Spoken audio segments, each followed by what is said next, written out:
quiet calm surrounds me.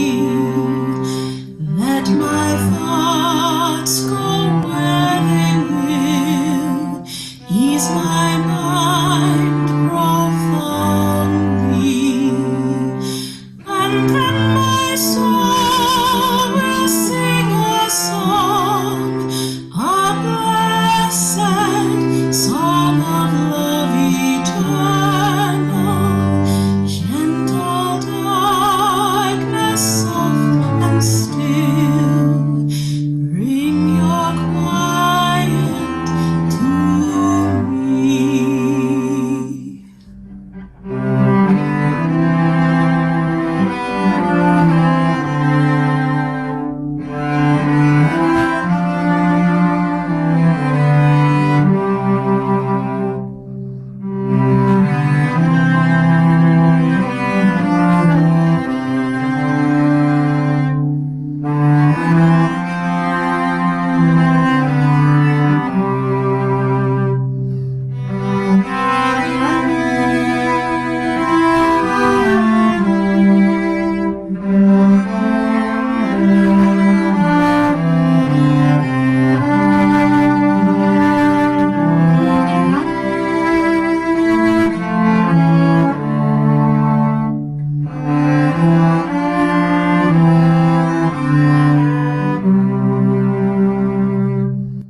Darkness, soothe my weary eyes, that I may see more clearly. When my heart with sorrow cries, comfort and caress me. And then my soul may hear a voice, a still small voice of love eternal. Darkness, when my fears arise, let your peace flow through me.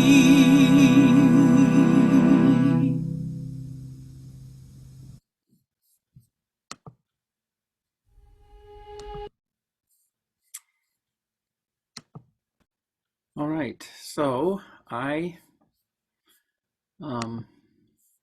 now turn it over to Stephanie. And thanks for being here, Stephanie. My pleasure. It's so good to be with you all today. A couple days ago, I had my dearest friend Hannah staying with me, and she is a prolific gardener and farmer. And she said, you know, every time I put a seed in the ground, I think, this is so ridiculous. There is no way that this will ever become a plant or ever become food. And it always does, but it's always a miracle. And even though I know that it happens all the time, I'm still surprised by it. And I said the same thing happens to me when I'm baking. Anything with yeast, I go to prove the bread, and up north the cabin is cold enough that I have to wrap my heating pad around the bowl that I'm proofing usually. And I cover it with a damp towel, and I think, well, there's no way this bread is going to rise, but I'll just walk away and come back in a couple of hours and see. And it always does. And it got me thinking that that's what winter is for, that's what winter is this period of darkness that feels sometimes impossible. And as predictable as it is, there's this unknowing going into it. This sense that there's no way that anything could possibly happen, even though we know that it does. And I really love that about the winter solstice. In the description I mentioned a little bit that it seems that both solstices we make about light. So many of the winter solstice things we put lights on our house. We put lights on trees indoors. We bring evergreens inside to remember that things stay living in this dark time. And that's all well and good, but then the summer solstice is the same. It's the longest day of the year, and no one on the summer solstice is celebrating that the days are now getting shorter, that the darkness is returning. And it just feels a little imbalanced and a little unfair that we don't take time to sit with the gifts that the darkness might bring us. And so a number of years ago, I wouldn't even venture to guess how many, 5 or 6 at least, I got to teach a yoga class on the winter solstice. And as you can imagine, my classes were much more about sort of changing your heart and mind than your body. But so I was looking for some sort of quote or meditation to lead us through. And that's when I came upon this quote that I'm going to put in the chat now. It was in the description, but I wrote this down on the winter solstice many years ago. And it has just been such an inspiration for me every year since then. So my favorite, I've talked about him many times before, my favorite Buddhist philosopher and yoga teacher, Michael Stone, said, "Turning towards darkness teaches us there is worth in what we think we need to be rid of. This is how we fertilize the soul." So I'm just gonna, Disco wants to help us out. I'm gonna read that a couple more times, and I just want you to sit with that and see how that lands, and then I'm just gonna sort of pick at some of the threads of that and see what unravels. But I want you to take this in first, because I've been sitting with this for 6 years. I've returned to it every summer and winter solstice since then. So yeah, turning towards darkness teaches us there is worth in what we think we need to be rid of. This is how we fertilize the soul.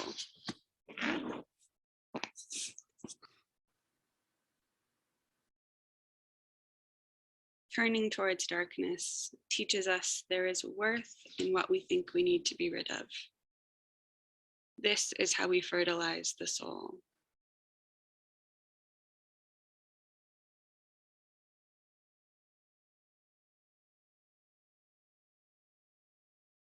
Just every word of that is beautiful to me. How everything is in the present tense, the turning, that happens voluntarily with our attitudes and involuntarily with the planet where we happen to live on the planet. I feel that acutely. I was working at the restaurant yesterday and it was 3:45 and the sun was streaming in and we were getting those beautiful sunset colors, and we are turning towards darkness. But there is worth, and isn't that what we're seeking? There is worth in what we think we need to be rid of. I think we've talked before about how waste is such a modern concept.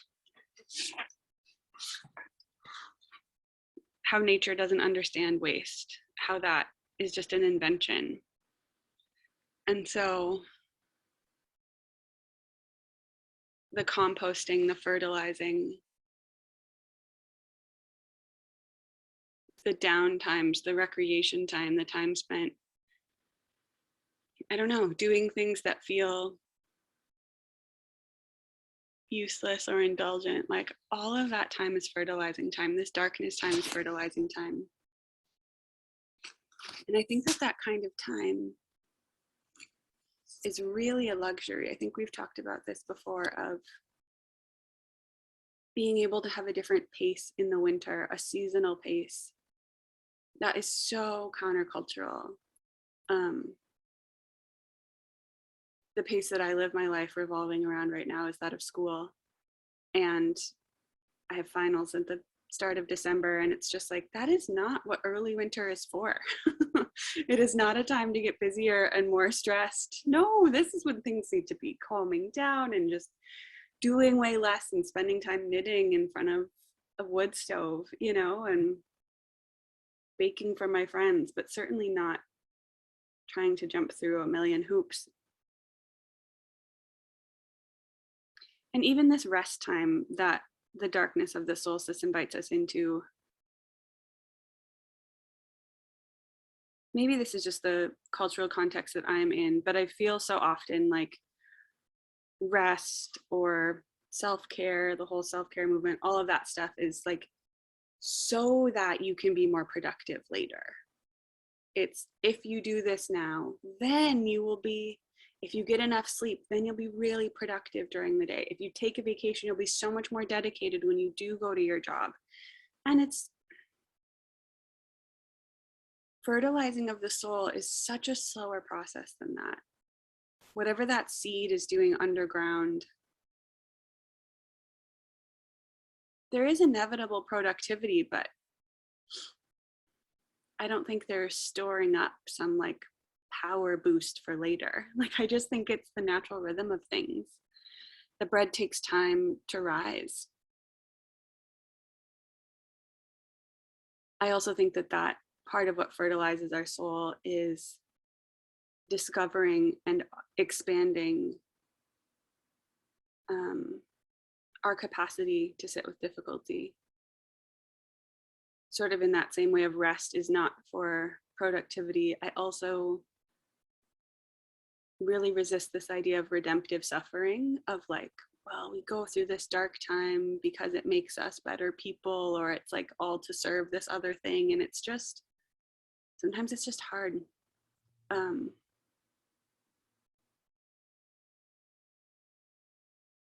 And we do grow from that. But I'm really curious about how this time can help us expand our container, our capacity, so that when the inevitability of darkness comes, we can be with it. Because I think that does take practice. There's worth in what we think we need to be rid of. This is how we fertilize the soul. Is part of that fertilization comes in unwanted and unwelcome and unwarranted, sometimes darkness. But one of the things that I have found about darkness that seems kind of counterintuitive to me is the way that it brings people together. When I was living in Alaska, we had so much darkness, and I expected that to be the really hard part. But the winter was fun because we all knew that we were going crazy, and we all needed a reason to leave the house after dinner, so we didn't go to bed at 7:15. So there were book clubs and yoga classes, and sometimes I would just go to Barnes and Noble and read in one of their armchairs so that I had to stay in real clothes, and I was less likely to fall asleep so early. But it got everybody out, and it brought people together. And I think about one of my best friends has a son who has cancer. And we've been friends for at least, over a decade at this point. And once I found out about her son's diagnosis, I committed to just texting her every day, not asking for updates, not asking for information, but just showing up. And it's been since Mother's Day when I found out. And I hate that it took Benny's diagnosis for this to happen to our friendship. But it was this unwelcome, unwanted, unwarranted turning towards darkness to bring us so much closer together. And it has been fertilizer for the soul.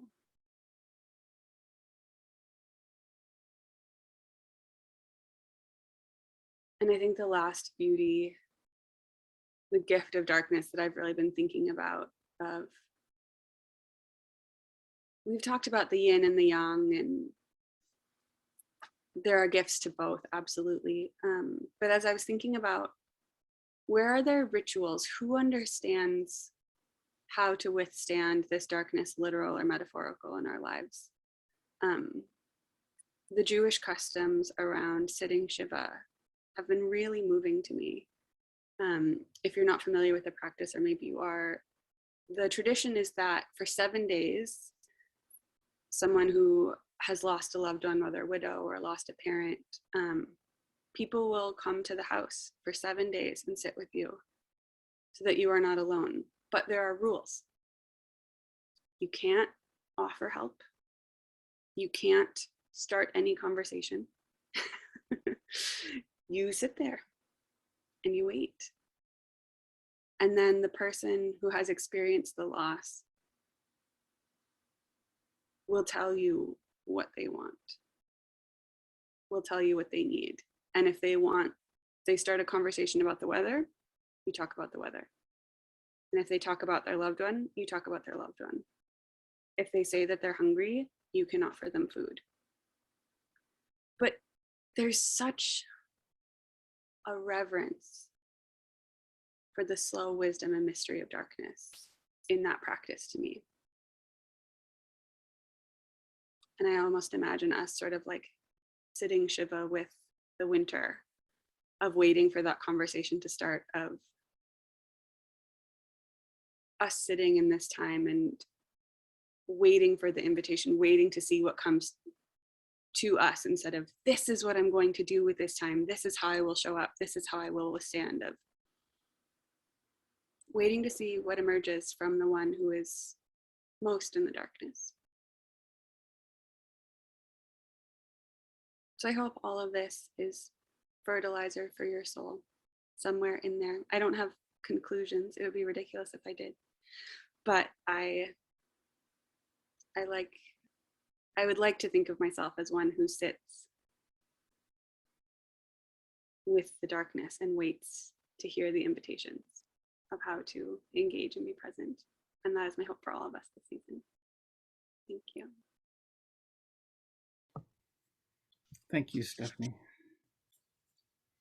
And we can ponder that while we listen to this. One of my favorite kind of haunting melodies of this time of year, In the Bleak Midwinter.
Before I start this next video, I want to share a couple of things. This is Old Holy Night, but it's changed lyrics. Holly Near is a singer-songwriter. So I'm going to put her lyrics in the chat and make sure it goes to everyone here. But then after I found this, I saw some information on the song, and the story of the song "Oh Holy Night" is very fascinating and moving. So also in the chat, I'm going to put a link. Hang on when I find it here. I'm going to put a link to the story behind the song "Oh Holy Night." I'll get my cursor going here. And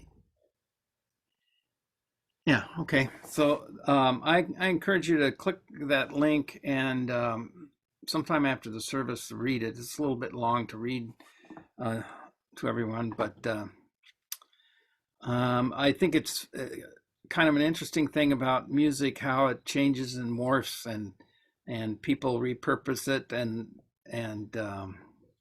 sometimes it works for people, sometimes it doesn't. Holy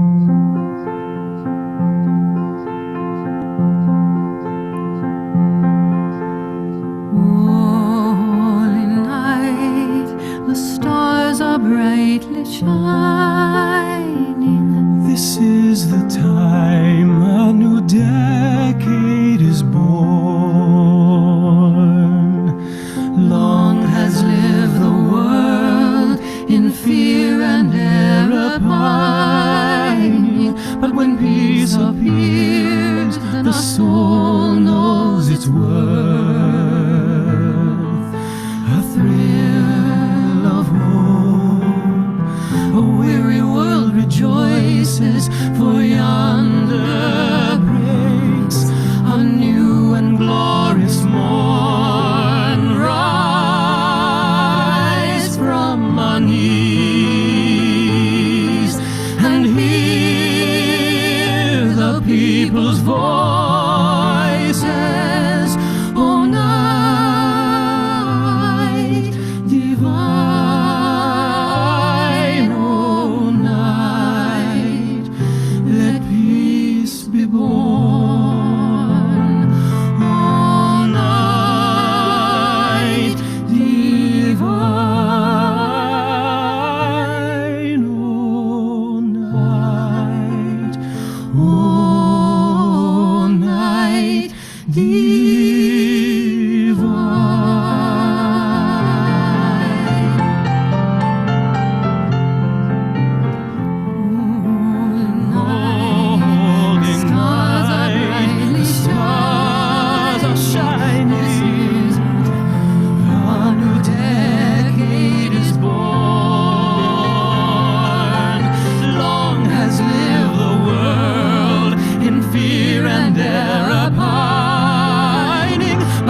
All right. Well, I have one more song that we can sing along with to close, but we got a few minutes. I wonder if anybody has any thoughts they'd like to share as part of a congregational reflection before we do the last song.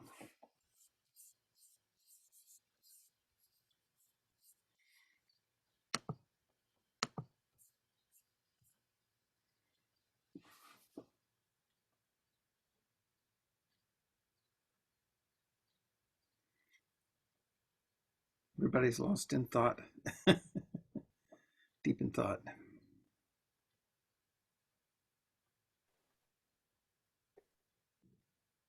Came to mind for me, I'm not sure how it fits in with the darkness, but more with the kind of the words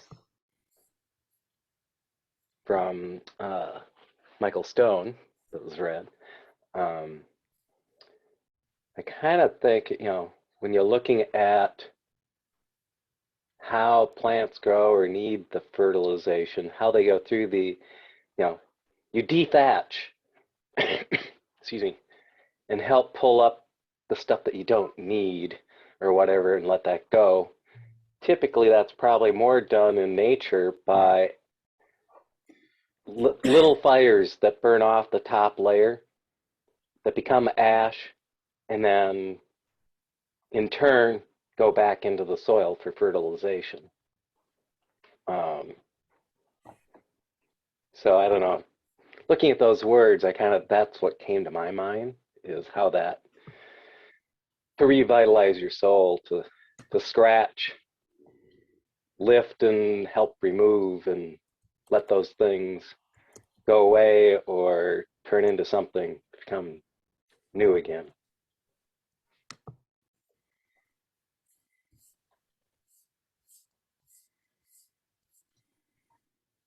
I thought maybe Chuck would share this at one point. What came to mind, one of the things that came to mind was, I think it was a meme that Chuck shared with me yesterday that said something to the effect that plants are farming us. They give us nutrients and water and the things that we need to live, so that when we die, we decompose to feed them. And I love that. I don't think I got it quite right, but you get the idea, I think. And I really love that.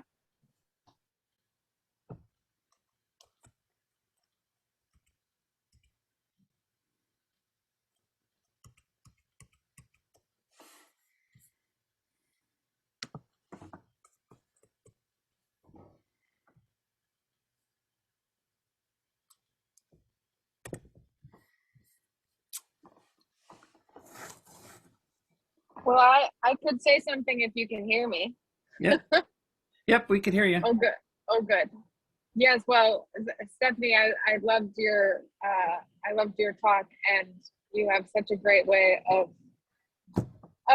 preaching, and I just so appreciate the turning towards darkness for the sake of darkness in itself, and kind of the critique of the self-care movement being like so that you can be in a productive kind of capitalist oriented, way. I had to lay off a staff of 10 this last semester, and as part of my organization, lose so much money, and it felt so radical to just say we all just need to take a break. We all need to take a deep breath and renegotiate what is important to us. It's not making money, it's taking care of our spirits and our bodies. And yeah, it feels like you have to really focus your intention to kind of swim upstream and turn towards darkness in an intentional way. And I'm thankful that you're lifting that up. That really resonates.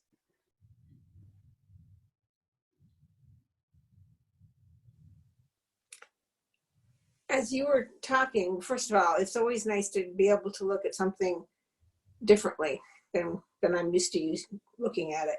And I really appreciate that. I lived in Alaska for 2.5 years, and I lived in the tropics for 9 years. And I started thinking, well, the people where I lived in the tropics, they don't have that opportunity. And that started making me appreciate it more, because I've always hated the dark time, is, you know, the winter. I like the winter. I don't like the darkness of the winter. But it's a whole new perspective. So that's good. I like that. Thank you. And I also want to say briefly that I love those words to the song, Chuck, Yeah. that are, you know, the different words, and they're so uplifting.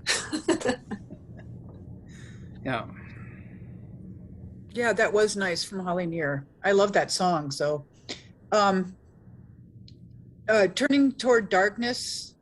Okay, I can't remember the exact words, but anyway, it's what we do when we dream every night, is it not? We get rid of stuff. Yeah. And then we wake up in the morning and hopefully have gotten rid of stuff that drags us down.